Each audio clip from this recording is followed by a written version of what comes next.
Que tuanis, que padre, que güay. A few weeks ago, I attended the Spanish conversation table at St. Olaf, practicing conversational Spanish. It used to be required for me when I took Spanish classes, but now I was just here for fun. Speaking comfortably with the professor that took me on my first abroad program, I realized how far I had come from my first trip to Costa Rica. Unlike then, if I wanted to say, I smell bread, instead of saying, tengo pan en mi nariz, which means I have bread in my nose, I could just say how I was supposed to in English. Costa Rica was my first abroad experience in January 2010. I went with a group of St. Olaf students, and we were there for the month of January traveling and studying. Besides just 4 hours in the classroom, we also did a lot of hands-on experience.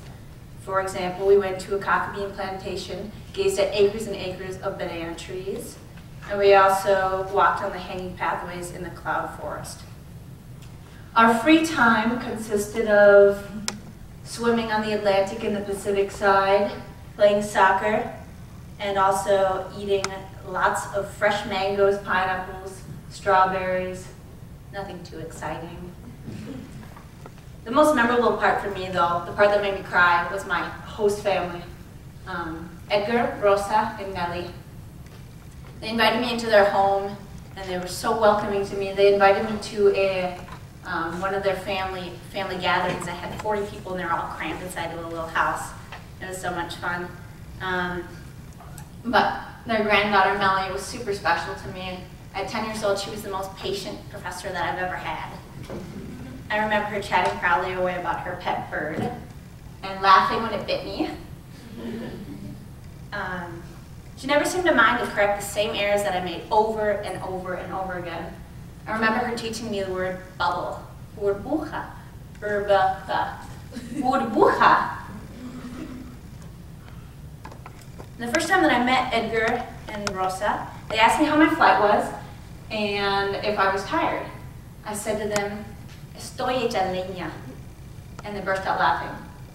Before my trip, somebody had taught me this phrase that literally actually means I'm made of wood, but in Costa Rica it means I'm really tired. Edgar and Rosa thought it was so funny that I knew a phrase so particular to Costa Rica that they had to tell the story 2 or 3 times afterwards to their friends. And that was when I fell in love with learning all the cultural little sayings. Partly it was just interesting to me to compare the Spanish sayings to the ones in English, but also it was so much fun for me to make the locals laugh.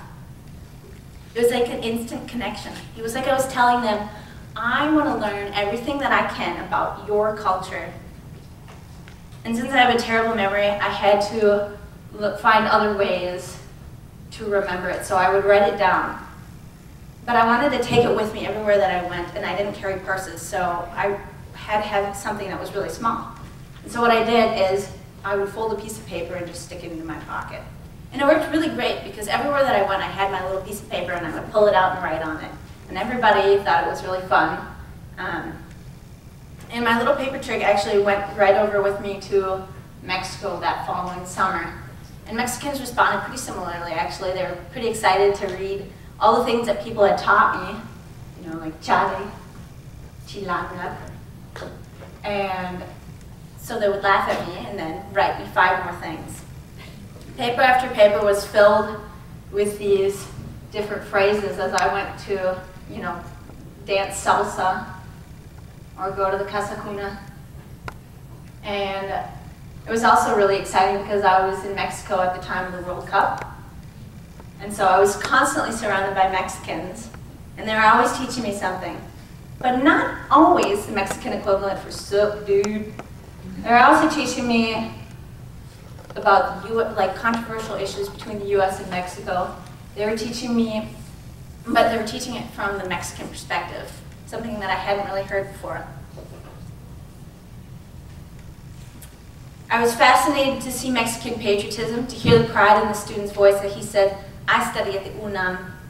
To see the green shirts on the days of the games, and to hear the cars honking. as everybody over the radio heard goal. So much fun. I also learned that sobremesa doesn't just mean talking at the table when the meal is done. It means to Mexicans that this is a really essential part of the day, and we're going to take time out to talk to our family. La Paz family made sure that I actively participated. They didn't care that I messed up my Spanish. Actually, they thought it was funny when I would say, pass me the shoes instead of the carrots. But in Spanish, they both start with Z-A. That was all it was really about, that I tried. That everywhere that I went, people saw that I was obsessed with learning their language and learning about their culture. That's how I met my 3 best friends at the park in Spain. Elisa, Maria, and Irene opened their hearts to me as well as their house. And so the last half of my trip, I was at their house Friday until Sunday. I just would spend the night there. And sometimes I would spend the night again, and Monday morning I would go to class in my dirty clothes. But they laughed at me and they called me loca. But for me, I was just soaking everything up. They were correcting my Spanish essays, they were correcting me all the time. But we did it while we were eating churros with warm, thick chocolate. We watched Spanish soap operas. Their mom taught me how to make a Spanish tortilla. Sí, gracielita, it's easy.